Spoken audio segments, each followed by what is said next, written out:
Semua, hari ini saya akan menunjukkan bagaimana inovasi mudah apa ini dijalankan.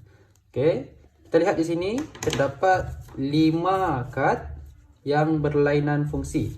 Okey, ini adalah kad yang pertama, iaitu kad subjek.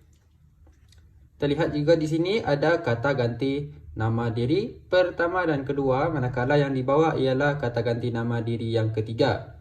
Okey. Di belakang kad ini pula ialah ayat pasif. Okey, subjek dan sama juga kata ganti nama diri pertama, kedua dan yang ketiga. Okey. Baiklah, bagaimana kita nak menghasilkan ayat aktif? Yang pertama, kita susun terlebih dahulu ayat aktif 1, kedua, ketiga, keempat dan yang kelima. Okey. Kita dapat lihat dengan jelas di sini ada subjek, kata bantu, kata kerja, objek dan frasa keterangan. Okey, ini akan diterangkan terlebih dahulu.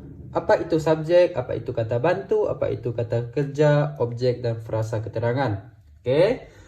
Jadi, yang kedua, kita tulis untuk setiap perkataan yang diperlukan untuk menghasilkan ayat aktif.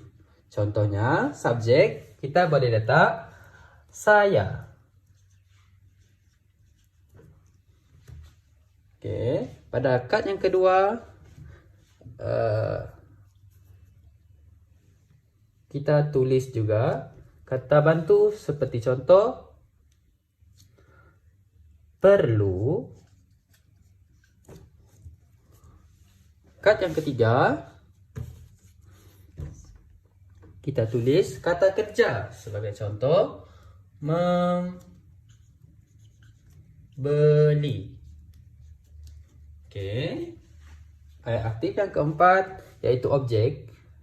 Saya perlu membeli. Membeli apa? Membeli makanan. Membeli makanan. Dan ayat aktif yang kelima, kad yang kelima, frasa keterangan.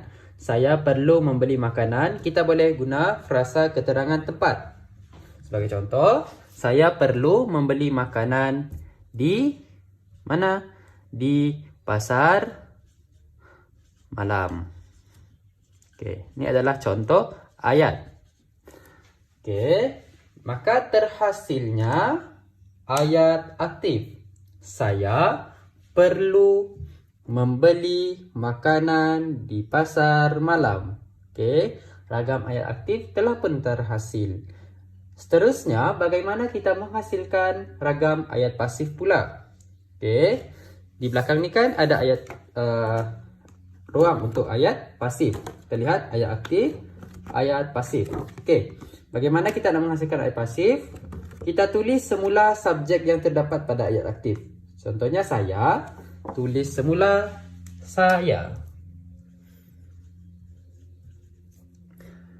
Kata bantu perlu, pada ayat pasif kita letak perlu juga. Okey, perkataan yang sama, membeli. Okey, bila kita buat ayat pasif, kata kerja imbuhan awalan digugurkan. Okey, membeli imbuhan awalannya ialah mem.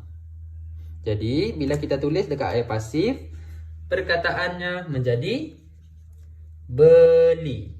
Okey, apabila kita menggunakan kata ganti nama diri yang ketiga pula, membeli, kita buang imbuhan awalan digugurkan dan ditambah perkataan di dan oleh. Seperti contoh, dibeli oleh. Okey.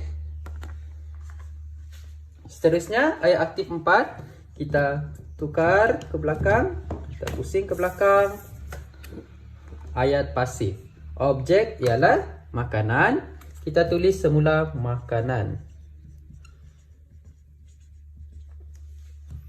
Dan yang terakhir di pasar malam, kita tulis semula di pasar malam.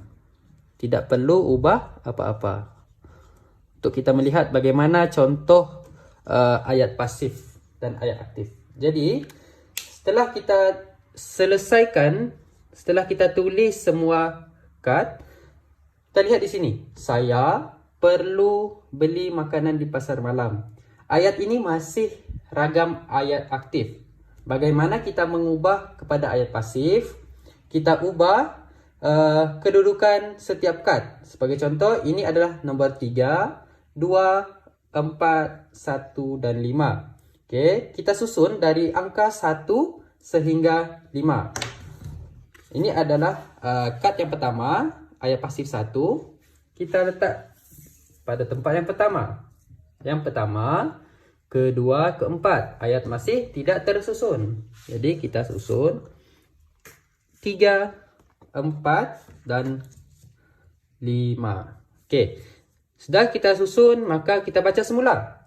Makanan perlu saya beli di pasar malam.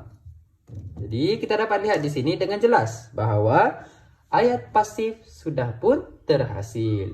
Jadi inovasi ini memudahkan murid-murid untuk menghasilkan ayat aktif dan ayat pasif.